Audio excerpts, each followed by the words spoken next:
know what that was. Good morning, everybody, out there in YouTube land and parts unknown, why don't we say. And welcome back to my channel. I'm your good buddy, Fantastic Phil here, and this is Last Week Today Live. We're live. Heidi, we're live. Okay. I kind of feel a little disingenuous, I guess you could say, saying that this is a bash. I just realized literally 2 minutes ago that I called this a bash. It's not really a bash. More like a pop, I guess you could say. I can't even make the noise, but if you can, imagine that. But yeah, last week was definitely an interesting week for me personally and for comics. Before we get into that, why don't we see who is here? Madame Blasta, how are you? How are you? I don't know about the young lad part, but thank you. I appreciate that. Psychedelic, yes. I try to be around the same time, within a couple minutes of 11 at the very least, 11 Eastern. Right around when my wife likes to run the faucet, of course.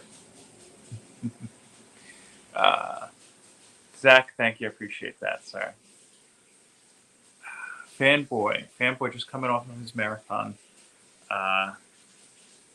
show earlier. Appreciate you, buddy. What else here? Trev, how are you? Trev, I'm working on your painting a little bit. I'm still waiting for the other one to come back from the printer. Hopefully we'll have that soon. Phil, I should have asked if you wanted to go live earlier. No, not at all. I appreciate the thought, but that's fine. Man, I dug out my bash points. Hi, Lucky. How are you?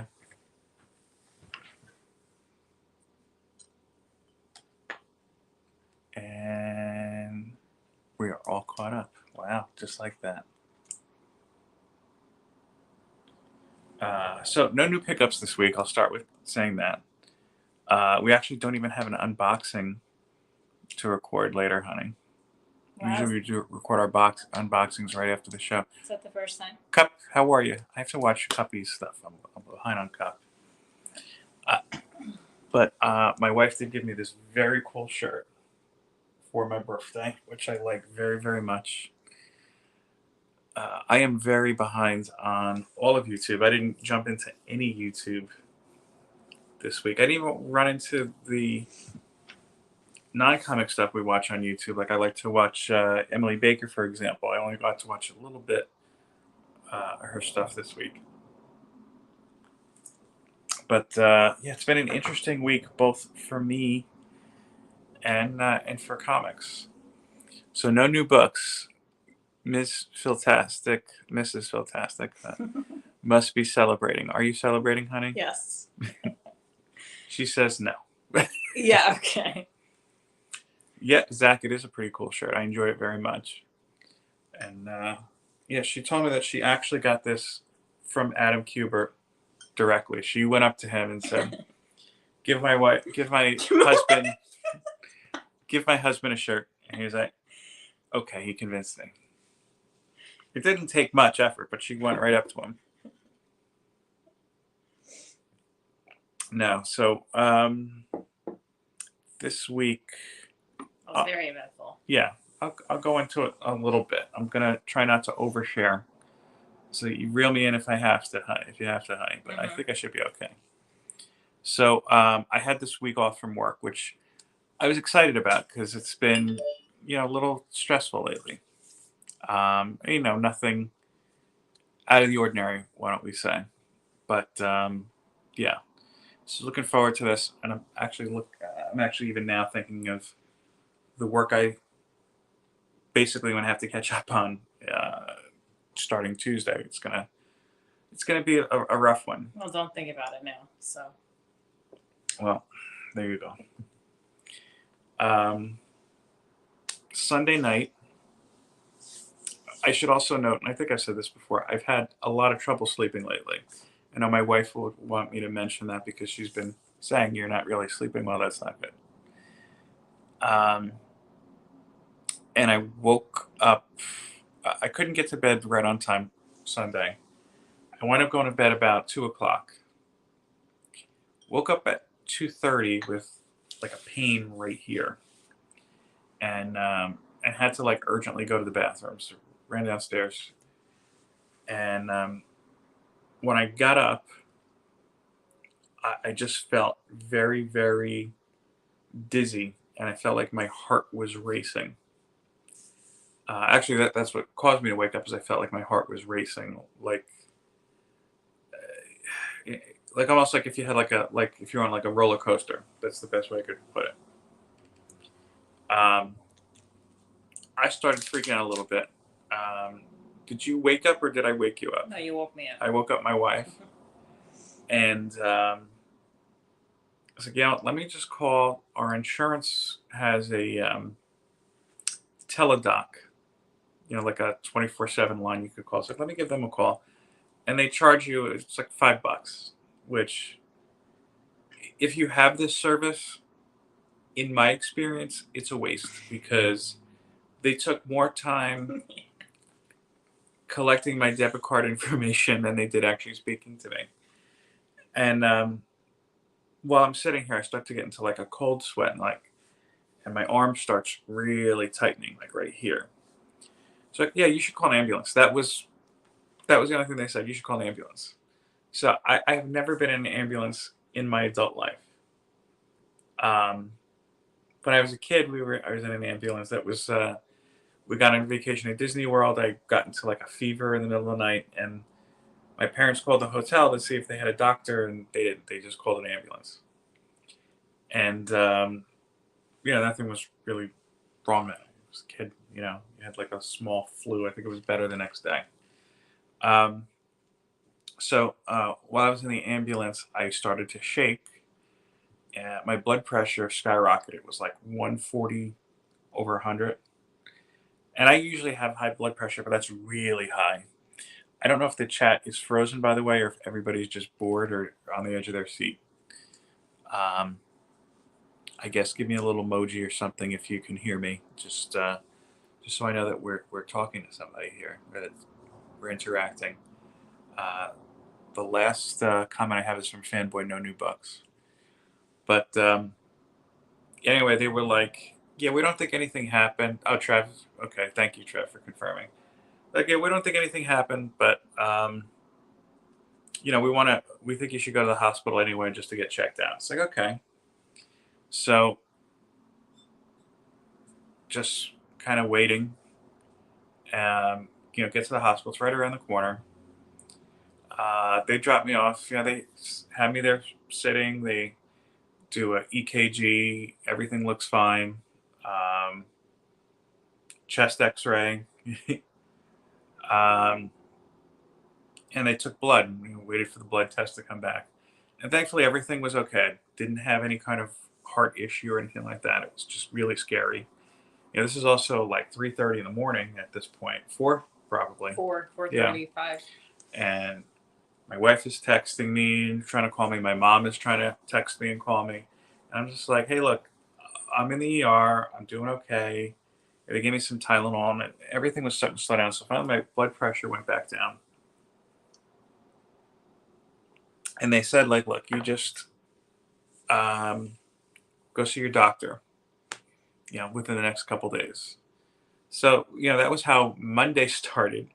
And I wound up sleeping like half of Monday. Um, just was exhausted, as you can imagine. I only had a half hour of rest.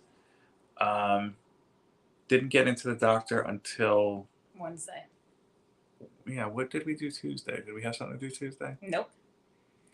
Yeah, I didn't get to the doctor until Wednesday.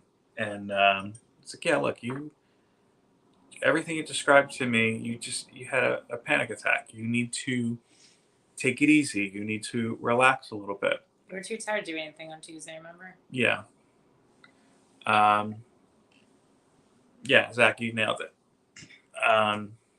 So, I was just trying to be a little bit more mindful this week of just resting and just kind of pacing myself and whatnot.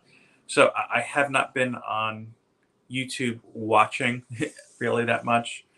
I made sure I put my shorts out, which I didn't edit today's short last night. I just realized it because I try to get it out by 9, but we'll do that after the show. Um, and yeah, so I'm just trying to take it a little bit easier. I don't know if that means I'm going to be pulling back a little bit as far as my channel goes, just a little bit of content wise. Maybe I just won't focus on it as much. Um, as much as the shorts are fun, it takes longer than a minute, as you can imagine, to put all of that stuff together. Luckily, I just kind of filmed 7 of them in a row, and then the editing is kind of the crux of it. I kind of wish Cole was here because I had a little question as far as uh, framing everything works, but oh well, and I'll figure it out. And I'll get those other 2 shorts up, one today, one tomorrow, and I have to film the stuff for next week. I'll either do that today or tomorrow. I'm breaking till Tuesday, so it buys me a little bit of time. But yeah, I mean, other than that, I didn't really even do too much reading this week. Hey, Brian, um, I will show you what I read, and it was kind of strange because I didn't realize that 3 of the I read 3 books, and all 3 of them were kind of like the ends of a chapter, at least. So I'll go into that, and we'll go into some other news here. I read Tiger Division #5. I hadn't read the other Tiger Division comics. You're not familiar with Tiger No, Division, I are you? don't think you haven't seen your Yeah. introduction. This variant stood out to me. It's kind of reminded me of a Phil Noto, but it isn't. It's Betsy. I don't know her name. Let's see. Variant cover. Betsy Cola. And what struck out to me, I do like this character, Snow Fox. Been following her here and there since since she debuted in maybe 18 during Contest of Champions. But I actually first found her in the last volume of Marvel Comics Presents. She had a backup story that I thought was very interesting.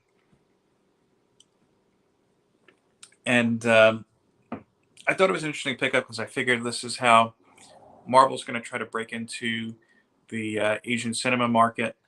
And they expanded into Agents of Atlas, which we've talked about in the past before. But I don't feel like they've really done enough with these characters. I don't know if that was on purpose or I don't know how the books themselves sell. But this was the conclusion of the book. I didn't know that this was a limited series. I have to say I enjoyed it because it felt like a series I would read when I was a kid, when I was first getting into comics. Just a lot of fun, but intrigue. It was. I'm not going to say it was lighthearted, but it wasn't too heavy. And look, and this isn't a spoiler. At least I don't think it is. But Doctor Doom shows up in it in this particular issue. Was it his best appearance? No, but anytime Doctor Doom pops up, I try to check it out. Yeah, fanboy, get that. I mean, I'll tell you, I've had issues sleeping for a while. I do have apnea, but I can't use those machines. We tried it, and they've really made some strides with these apnea machines. I tried it every single night, and about 90% of the time, I took it off in my sleep. And I had been back to the I don't know what you call it, the medical supply place numerous of times just to try different masks and whatnot, and they were like, yeah, sometimes it just doesn't work for people. And you only have a limited amount of time, at least with mine, where if you're not benefiting of it, I think like over 70% or something like that, your insurance won't pay. So I had a timeline, and it was like, well, it's not working out, so you either turn in the equipment or you have to pay in full. And pay in full was like, what was it, like 6 or 7 grand? Yeah. So I was like, yeah, now you can take this back. We'll have to figure out other things, But yeah, get your sleep taken care of, man. I'll go over this one last, but here, I'll show you this one next. This is Monstrous, issue 44. I've been loving Monstrous. I've been reading this book since the beginning, and it's coming to a conclusion. I know I've said that before. They've been saying it a lot, and I don't think you're going to say it anymore because it's kind of like the guy in Austin Powers that's screaming and the things on the other side of the hallway, just moving very slowly. Like it just keeps like, yeah, it's ending soon. It's ending. I think it's been ending now for about 9 months. And even this one too. This is, I didn't realize it that they wound up taking a break until June. I'm behind. I think this issue actually came out maybe in March. Let me see if I could find the publication info. Here you go. Yeah, it came out in March. So I didn't know that they were on break until June. And yeah, I mean, it's a great chapter. You can feel that they're screeching towards the end. There were a lot of great surprises in this. The art is always a standout in this book. There is one panel I looked at like about 4 or 5 times, and I'm like, I can't figure out what's going on in this panel. Because Sena Takeda does, I'll show you, this is just very intricate artwork. I mean, these individual panels could be works of art on their own. And really, Marjorie Liu has done a great job of building this kind of fantastic world around it. I actually was going to hang out with one of my friends. I think I actually could just figure out where the panel is now. I was actually going to hang out with one of my friends this weekend who we met Marjorie Liu at the only signing I've been to at Midtown, but he said his Wi-Fi sucks, so we can't broadcast that. But I don't know, maybe we'll record something at some point, or I'll just tell the story because we've been kind of kicking that around for a year now. But yeah, here's the panel. I looked at this thing like 3 or 4 times, and I think I just figured out now that the one figure is striking the other figure, but you can't really. I don't know. It's unclear to me, at least. But loving the story. The art is exceptional. Maybe I'm nitpicking by just looking at that one panel. And I can't wait until this comes back. So, again, that's a definite read for me. I know a lot of people in the past have commented on Monstrous and said, hey, you know, I have to jump into that. At this point, especially if you do, either see if you could read them all digitally. I don't know, because it's their image, if you have to get some sort of a special deal. Or if I think they have a couple of trade paperbacks, or I don't know about any omnis, but definitely catch up before you get there, or else you will be lost. And it's not one of those things that kind of backtracks very easily. Yes, they do a recap, but the recap page, I think, doesn't cover it nearly as much. And then the third thing I read, and I know that many have talked about this before, but this struck me as so great, like the perfect way to end this. 8 Billion Genies, this was the conclusion. I'm gonna try not to spoil it, but I can understand. Like I remember reading this, and people thought the ending was just meh. But I like this little kind of twist that you see as far as the origin, so to speak, where the drive or the purpose, maybe the origin is not the best word to use, of the genies. I like it going throughout history and whatnot, and they have this kind of cosmic rule that's kind of like a reset. The ending, I think, is the perfect way to end this story. And to be honest with you, it kind of reflects a lot of what I've been just kind of experiencing going through my collection and organizing it. I'm not going to say too much. Zach, I see Zach said you're waiting for the trade, so I'm not going to overly explain it, but that, like, I kind of get it. And that kind of clicks for me. And again, that's how I've been questioning really my collecting as far as the future and whatnot goes.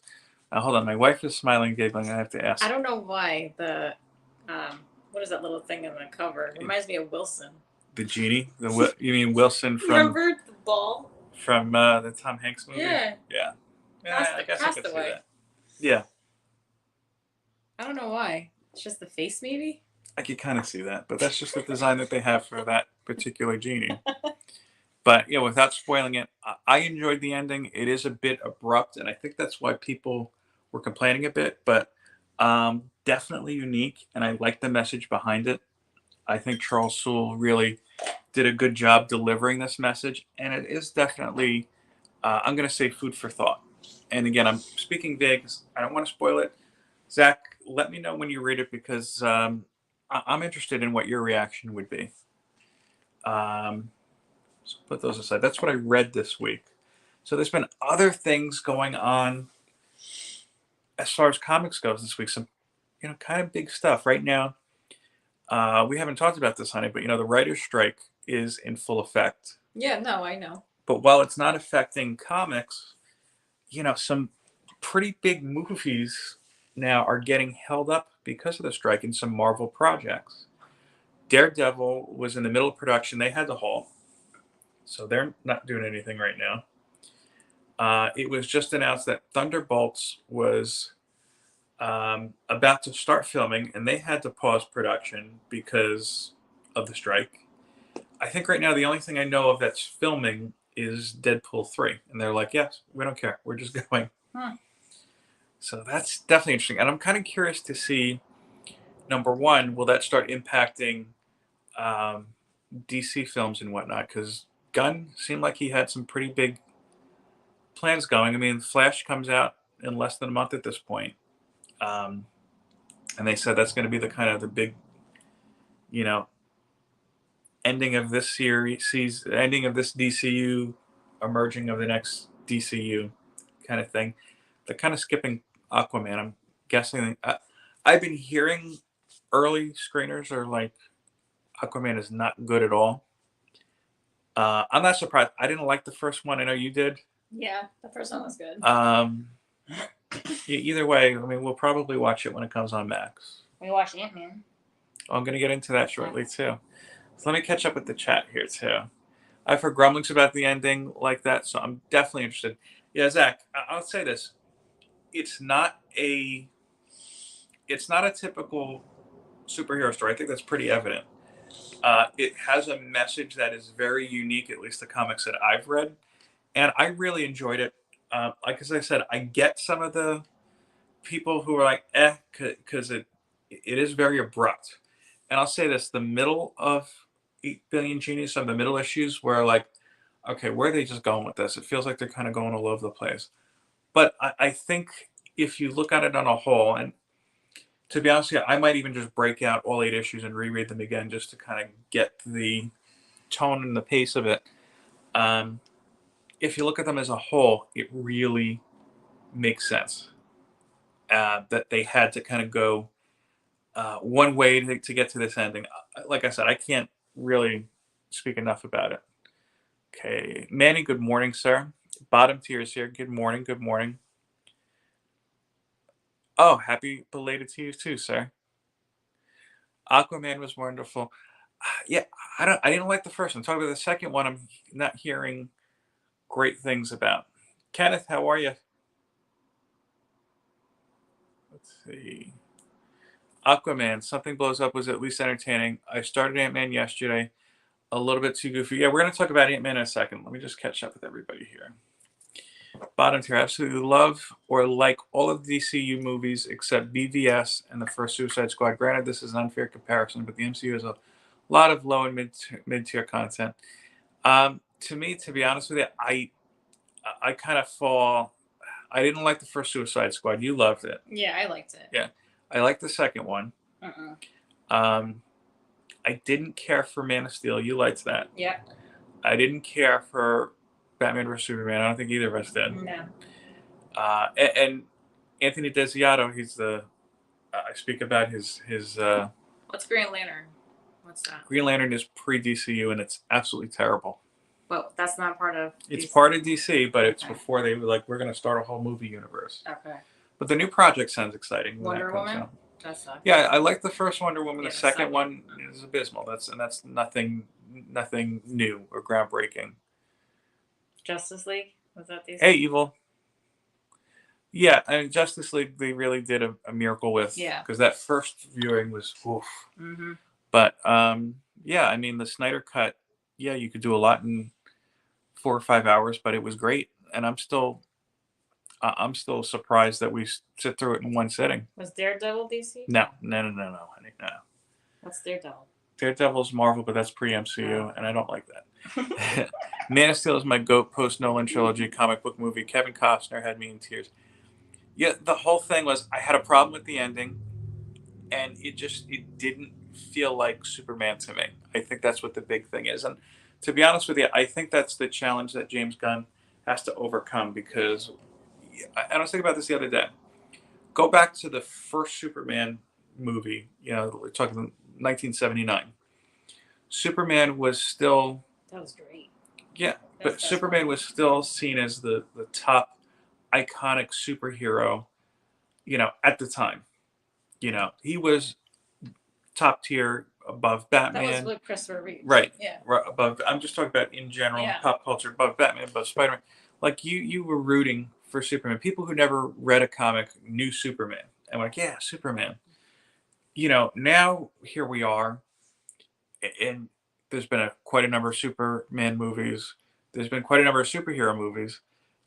Superman is definitely not as popular as he once was. Batman kind of overtook him, I think, at least in my opinion, for the DC area. And to be honest, I think more people. I remember reading more people identify Spider-Man now more than Superman. Um, so I think that part of the issue it is to write to first write a successful Superman comic, let alone a movie, is find a way for people to connect with Superman in the modern day. Um, can Gunn do it? I don't know. Gunn's work pre Guardians. I mean, I saw was it Splice? I think. I don't know that he could do it, but I'm rooting for him either way because a good Superman movie is good for comic books and comic book films. E-Man, how are you, sir? Uh, even Superman Returns, which is an all-time great movie, managed to capture the feel of a Superman movie. I disagree with you. I don't know, fanboy. I mean, I've only seen it a couple times. I got very bored in the middle of it, and I still 100% don't remember what was going on with it. David, how are you? It's interesting to note that all the invested knowledge Superman fans I've come across really don't praise Man of Steel. Maybe that's why I love it. Okay. What about the show? What about the show? Yeah, we love the show, though we're really far behind at this we point. haven't been watching it. They still haven't announced if there's a new season coming out, to be honest with you. I thought it was getting a little boring, to be honest. Yeah, the new kid I don't like. Yeah. Slither's a good junk food flick. Yeah, but here's the thing. You can't make a Superman that's a junk food flick. That's my point. Like, that's why I'm like, can Gunn do it? I mean, look, he's come a long way since Slither. So we'll see. But, it has been canceled? Oh, that's a shame. What? Fanboy just said Superman and Lois was canceled. I can see that. And I heard it ended on a cliffhanger, which kind of sucks. I kind of saw it coming. But, yeah. I'll say this. Any Superman fans out there, I encourage you to check out Anthony Desiato's podcast, Digging for Kryptonite. Really, the most extensive collection and I think examination of Superman knowledge I've ever heard and I've ever seen. I keep telling him I think that Jim Lee needs to write Anthony a check or feel like the amount of promotion he does for Superman is unreal. But I'm starting to wonder if the strike is going to start to affect not only DCU, not only the Marvel view, but will that be the end to superhero films? Yeah, time is going to tell. I feel like Hollywood has been kind of knocking at the door for this for over 2 years, like saying, "Hey, we don't like superhero movies. We need to get back to our own movies." But at the same point, what Hollywood's been putting out during the pandemic and now post-pandemic has not been anything special. And if anything, superhero films during the pandemic was keeping films alive at least. Um, I feel like it's overtaken the theaters, to be honest with you. I don't remember it being like this well, back in the day. Marvel did Marvel did say they are going to slow down the pace on their releasing. Like, you're not seeing any other comedies, romantic comedies. Like, I don't know any But other movies here's the thing, besides like romantic comedies, especially in a time when people aren't going to the movies, traditionally don't do that well. I mean, But you that have a was the couple. thing. Remember, like several years ago, like people love going to other movies as well besides superhero movies. I mean, superheroes Yeah. are great, but like it's over. I think it's overdoing it Well, at some I think point. it's part of. But here's the thing, I think it's part of the. Um, First of all, the whole way movies operate now, where you don't have the small mom and pops anymore. You Right now, I have your know. big AMC's, and they're Right. going to have 4 screens of a superhero movie. Yeah. From what I understand, Disney is very aggressive, and you have to play this in this number of Mm-hmm. theaters for that long. And I think that's a big part of it too. Let me just catch up in the chat. There's some interesting points being made here. Too bad Gunn isn't making all the movies then. Yeah, he makes funny movies, not epics. Yeah, but at the same point, I'm rooting for him, fanboy, and I'll tell you why. Because maybe he'll have that moment. He has evolved certainly as a director, and I believe he has a vision, which is good because the impression I've gotten from DC since they said we're going to make a cohesive DC universe is playing catch up. Just get my Lobo movie through. Been in production jail for a decade and got it. That'd be interesting to see. I'll be honest with you, Lobo is not a character I'm very knowledgeable on. I've read a couple books with him. Um, but just to be honest, I think the first book I read with Lobo in it was the Marvel versus DC, the off panel fight with Wolverine. Trev, Superman Returns had a great cast, but not a good plot. I don't remember. I don't even. I think by saying it had a plot, you're being a little generous, David. Uh, Gun Lobo would be amazing. The root of why I support movies is to just get the Lobo movie greenlit. And I think that you're going to see, yeah, and David says it next. Gun is on Lobo starring Jason Momoa. Yeah. And it sounds like that's the way that they're going. What I would like to see more from the DCU personally, I say take some more chances. One of the reasons I've appreciated the Marvel Universe and the MCU a lot is that I felt like when they were batting 1,000, whether you think that the films are good or not, right now I'm talking about in general, they never did anything that made the whole superhero film genre stagnate. Just they either did something that was great and moved it forward, or stayed the same. It wasn't until I think I'm gonna say Thor: Dark of the World that I felt like it took a step back a little bit. Some of the latest films, yeah. I mean, I'll be honest with you, I have very mixed feelings on. I didn't care for Black Widow. I think that detracted from the character. Um, I loved Shang-Chi. I feel like they haven't really done too much as far as announcing what's next for him. And there should be something next. I'm kind of surprised there isn't. I'm just thinking now the post COVID films. Love and Thunder, I think everybody knows my feelings on that. And hopefully that didn't derail Thor as a character. I know that Chris Hemsworth is taking a break from acting, but I have a sense that we'll see Thor again at some point, not necessarily in his own film. You love that movie, you said. Wakanda Forever, I think we both really enjoyed. Yeah, that was good. And Ant-Man, that brings us to Ant-Man. I'm going to say this with Ant-Man. It was not as bad as everybody made it out to be. I do think it was a bit boring.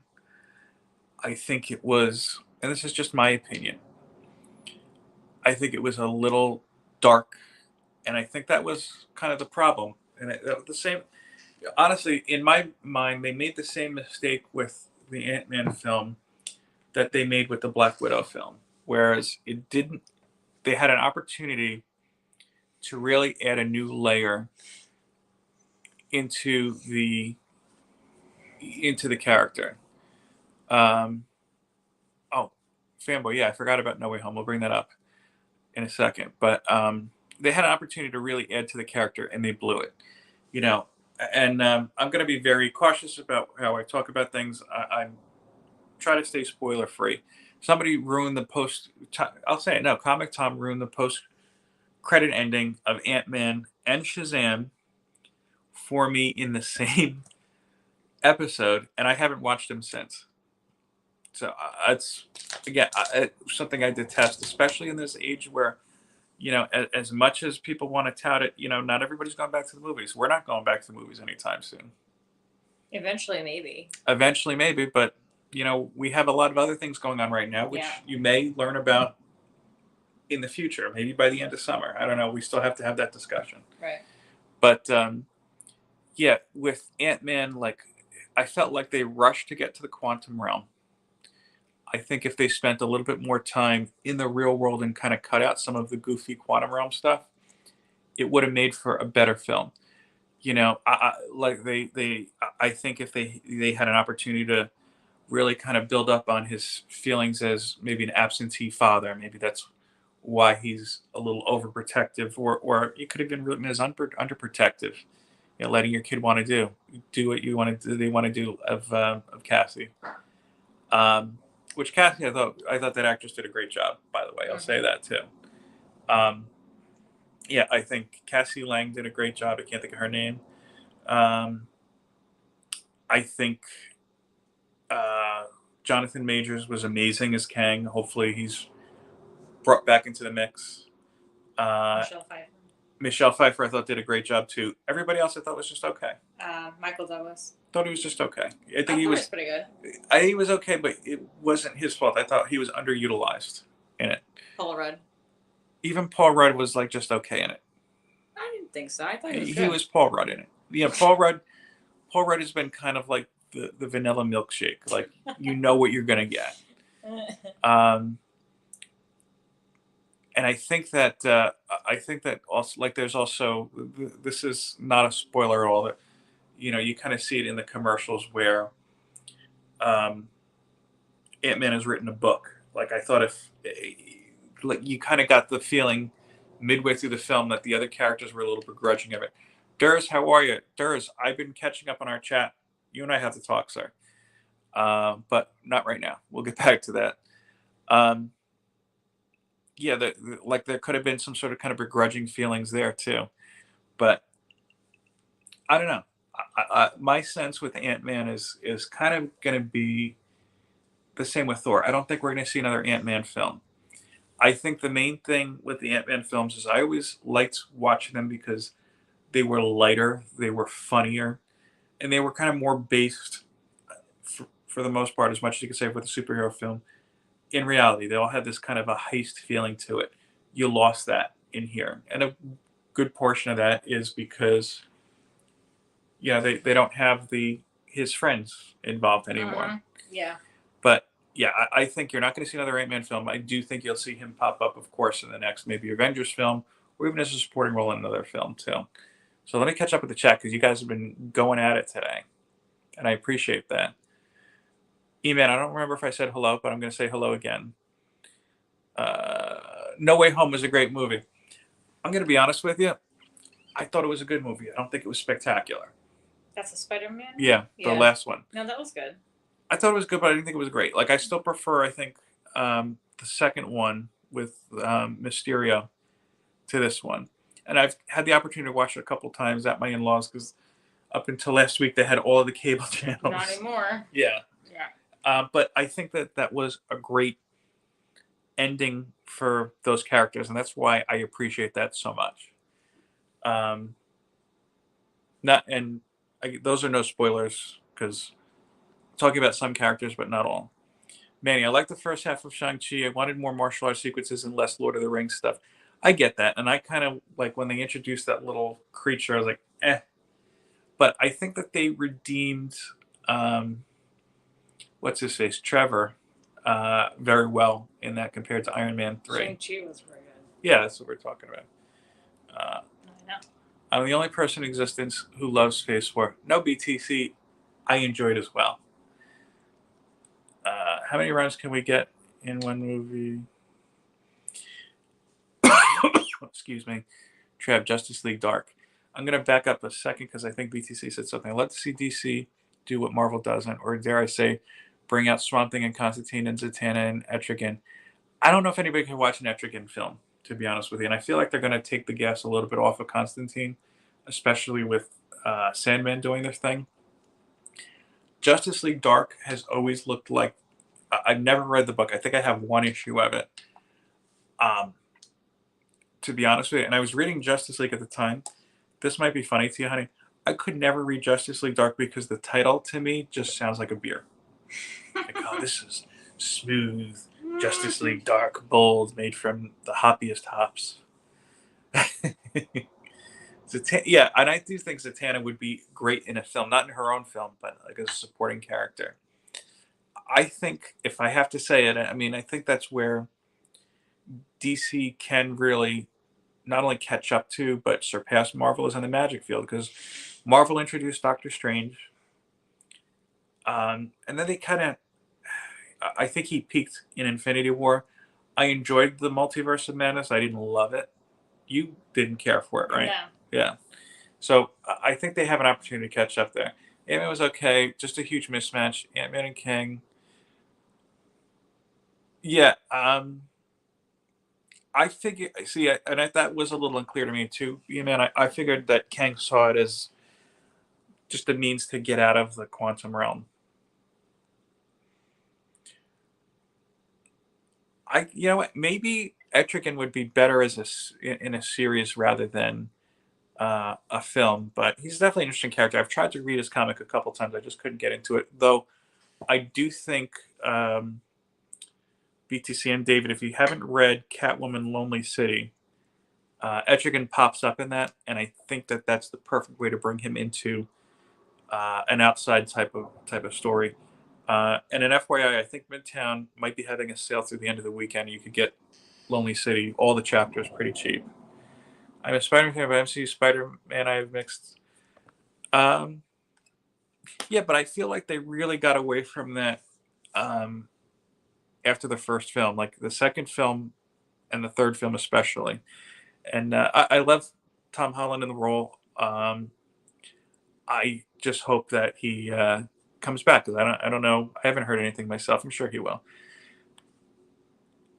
I've quit Tom since his video time.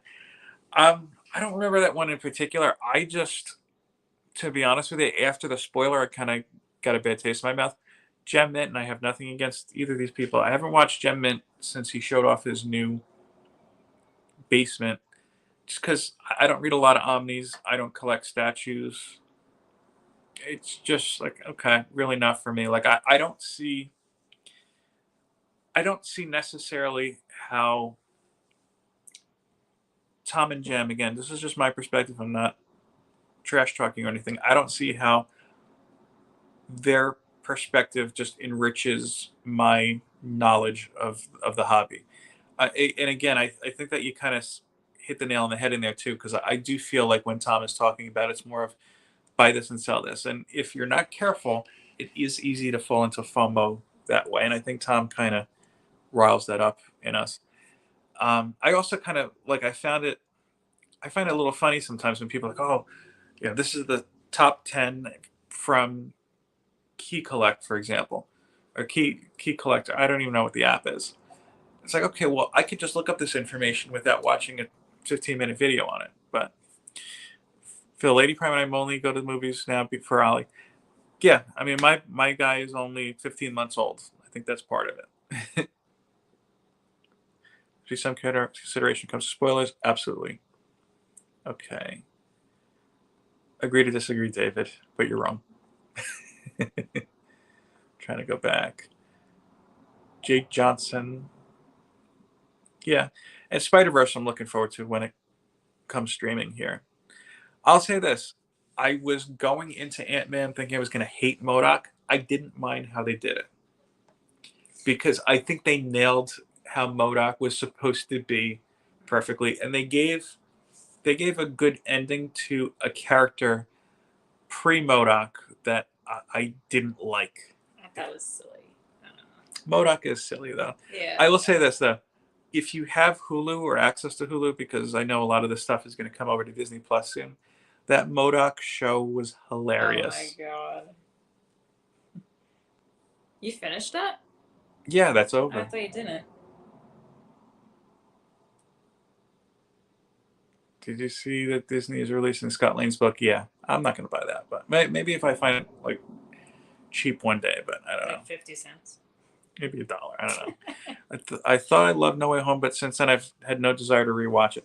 I don't rewatch a whole lot of films, especially superhero films. Spider-Man, the first two Spider-Man films of the MCU, yeah, the Tobey Maguire Spider-Man films, yeah, not You did it, my parents, a lot. Yeah. Well, sometimes the only thing on too. Yeah.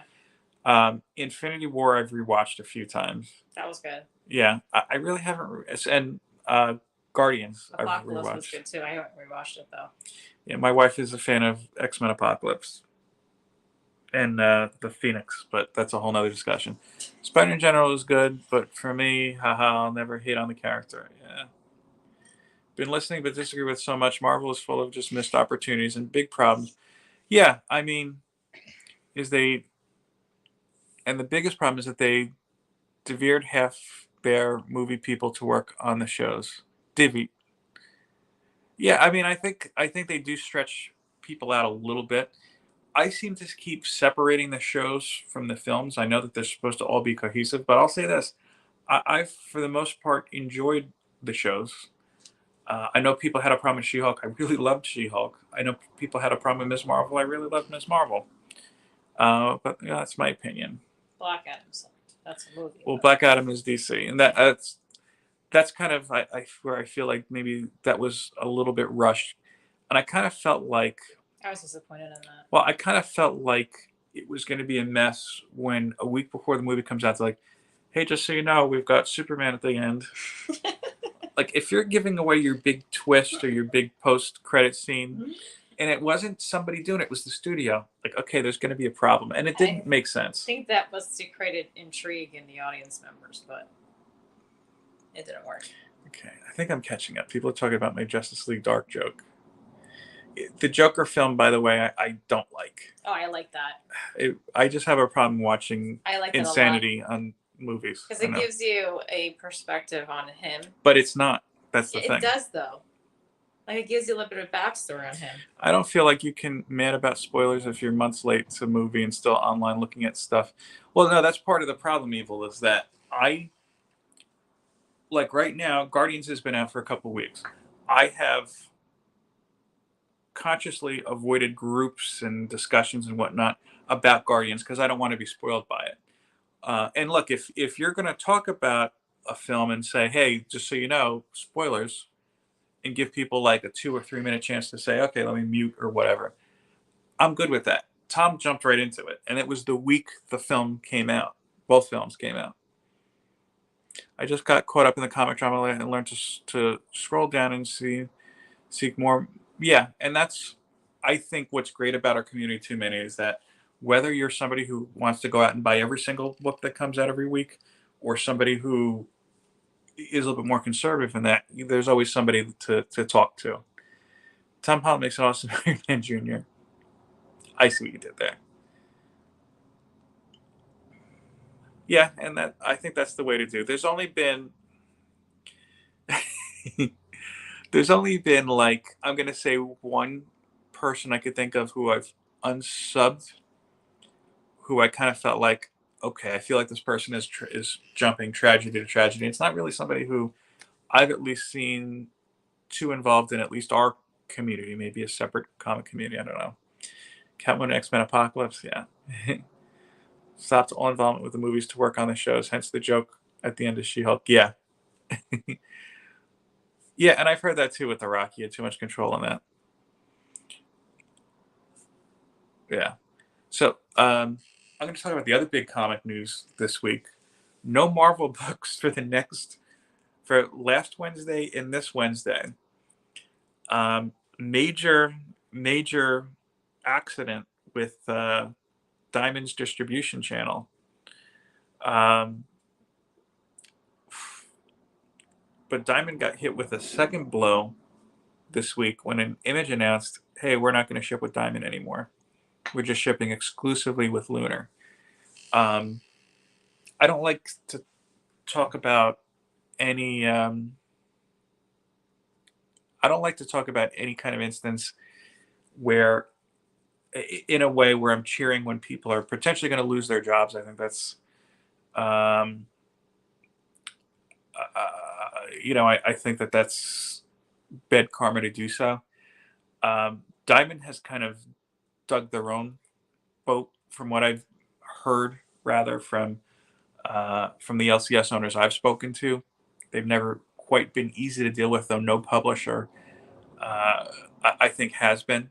I think it's part publisher, part the distributors. And if you don't know what I'm talking about, check out Desiato's documentary, My Comic Shop History, or My Comic Shop Country, excuse me, which is on Roku, and you can even just rent it on Prime for a nominal amount. It's not your top tier Prime thing, so maybe $1 or $2. I don't even know. Even if it's $5, it's worth a watch. I would have bought, if I knew that he wasn't going to have the Blu-rays forever, I would have bought like 15 of them just to give out. But he only had them for a limited run and doesn't have them anymore. But yeah, I mean, a lot of eye-opening and interesting conversations with comic shop owners, and it seems like a lot of the issues that come about in the business that make it so hard for a for a local comic shop to thrive comes from the fact that the distributors and the publishers do very little to support the little guys, which sounds insane and shocking. Trev, I agree with you, but I don't think that's not the guy I was talking about. I'm not going to name names. Um, yeah, so my whole thing is I don't know how that's going to leave Diamond, but to the same point, from what I've heard, at least from my LCS and from others, I should say this, both Lunar and Random House, the other two distributors who have been introduced this year, honey, they're not offering anything better as far as how the comics come. Hey, madam, thank you very much. Um, yeah, they're not offering anything better as far as are their books more protected? Is their customer service better? Um, you know, and it seems like what we learned from Midtown is that starting a distribution company in itself is not an easy task, maybe not an undergoing that anybody is quite ready for. So I don't know how we'll ever see an improvement in the distribution system. But to that end, I hope that the people at Diamond, like the little guys, not the top tier people, I hope that they remain employed, and Diamond, you okay? Diamond at least, I don't know, has a way to stay afloat, because losing Image and losing exclusive rights to Marvel and DC, it hurts. Um, Diamond, I know, still has some sort of agreement with Penguin. Maybe Penguin buys Diamond, or the other way around. I doubt Diamond could buy Penguin, but yeah, the comic industry just brutalizes the comic shop owners repeatedly. Yeah, and Fanboy, that's like the main thing I saw in that documentary. Remember, one of the comic shop owners that was highlighted in the documentary about that time, and this was 2017, 18, there was a meme going around on the internet where they had like two stacks of comics like this, and it said, "This is like $2,000 worth of product that will go unsold because somebody didn't go get their pulls." And when they finally got in touch with the person, like, "Yeah, I'm not interested in any of that." That shop owner, when they interviewed them, had an interesting kind of quote. I've probably said this before, but they turned around and said, somebody said, "How do you make $2 million? How do you make $2 million running a comic book shop? How do you make $1 million?" Oh, I screwed it up. "How do you make $1 million running a comic book shop?" "Oh, easy. Start with 2 million." This is my Super Mario Warp Zone cup that I love and my wife hates. Am I wrong? You don't like this cup? Way too vague. It's perfect. David, maybe comic book companies should be distributing their own books. They kind of are, though, because Penguin Random House has a stake with Marvel, I thought, and Lunar is a DC thing. At least I thought. I don't know. I could be wrong. I can't stand to see industries monopolized. I'm glad Yeah, I understand that too. And to be honest with you, from what my understanding has always been, is that the government does not care about the monopolization of the comic book publishers and distributors because it's such a small industry now. It's nowhere near the size it was. And yeah, to be honest with you, I would prefer, as much as I hate monopolies, I would prefer the government focus on other things, especially right now. Then we have to break up this comic book monopoly. Yeah. Yes, coffee requires a large cup, period. Yes. Have a small section in the back corner of your store and then not be a comic book store. I mean, so I've seen some stores do that. The store I went to as a kid did one of those things where they skipped out on the rent in the middle of the night, and then I happened to be at a nearby. This is in the '90s. That other store's not even there now. A nearby sports card store because I was big into trading cards at the time. We would get Magic cards and all the X-Men cards. But It reminds me of that one we walked into. oh when we were yeah, playing cards. oh that was terrible. We'll go into that one. We'll go into that story. But yeah, I happened to be there, and there was a section literally in the back with comics, and I found out that the owner of my old store basically went and was kind of hiding out in that store, and it opened up a small section for comics. But there, he kind of left, and then the comics went away. There's a hobby shop near me that does that. Yeah, I'm not definitely going to become involved. So I hope they never become involved. Yeah, I'm just saying, like they have. I hopefully they have better things to do. Disney, who owns Marvel, not taking advantage of putting a comic shop on Avengers Campus or other places in the store is a big eye opener. How they feel about comics in general. I don't I don't know about Avengers Campus if they as far as comic shops go, but I can tell you, um, in Florida, we've been to Universal. They still have a Marvel section in Universal, which is pretty good. Um, and they actually have a small comic book store there. They sell other things, but Very expensive. well, the comics are regular price. Merchandise. You know, I think what they should do, and Disney knows how to do this, is do kind of like what they do with their clothing. Is okay, maybe sell exclusive comics. They're not, the regular comics you can get anywhere at any time. Because the comics at least I saw there were, oh, this is at your LCS right now. One of my LCS does that. Maybe 20% is storing comics. Yeah, comics are the least important thing. Oh, hold on. Comics are the least important thing that comic book companies, Disney / Warner Brothers care about. It's crazy. Here's the thing: Disney and Warner Brothers aren't comic book companies. Marvel and DC are still the actual companies themselves, but they're a small jewel in these crowns that are Disney and Warner Brothers. See, that's what coffee does, honey. It inspires little allegories like that. Well, you also had a good night's sleep, though. Yeah. Trev, sounds like the story might have a pull list and not a hunt back issues. Yeah, I could tell you my current shop doesn't have a great amount of back issues, though. I'll say this: Sean has improved, I think, on that end over the past year, as he's breaking down his old collection and bringing in other collections as well. But he doesn't want to buy some of my stuff, so we'll see. So I am just about at the hour mark. It's been a long time since I got a full hour. Yeah. Yeah. I was gonna say. But yeah, I'm gonna go ahead and work on that short. Yeah, I hope that you guys are enjoying the shorts. It's a little challenge I'm trying for myself. I learned from watching Daniel Batale. If you're in some of our discussion groups, you might know what I'm talking about. Trying 30 shorts in 30 days. So far, we're 6 days in. Trying to film the content all in one day and then edit it the night before. I'm enjoying it. And it's interesting because like I had Monday, Tuesday, Wednesday, the shorts got like 100 views. 100 to 200. The fourth one was like over 1,000. Wow. And then yesterday was like 200. But yeah, so I don't know what it is.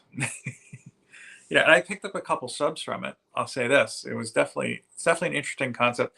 It's not something I could keep doing because it is a lot to do. Um, Sure. So I thought it'd be less to do. No? well, no, because you got to like first. This is also the first time I'm sitting down and writing out what I want to say. Oh. Maybe because it is more knowledge based, but I still have videos that I want to shoot. Maybe we'll do one here. I don't know if you're too tired or whatnot. Maybe. But yeah, that's all I have for you guys for today. Let me just see the last couple comments. Yeah. But either way, look, I want to thank you for spending some of your time with me this week.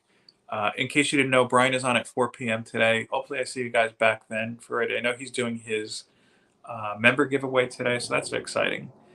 Um, other than that, I know that Scott Vaughn, is having his show, I think, at 7 p.m. tonight. I'm probably not going to be on for that.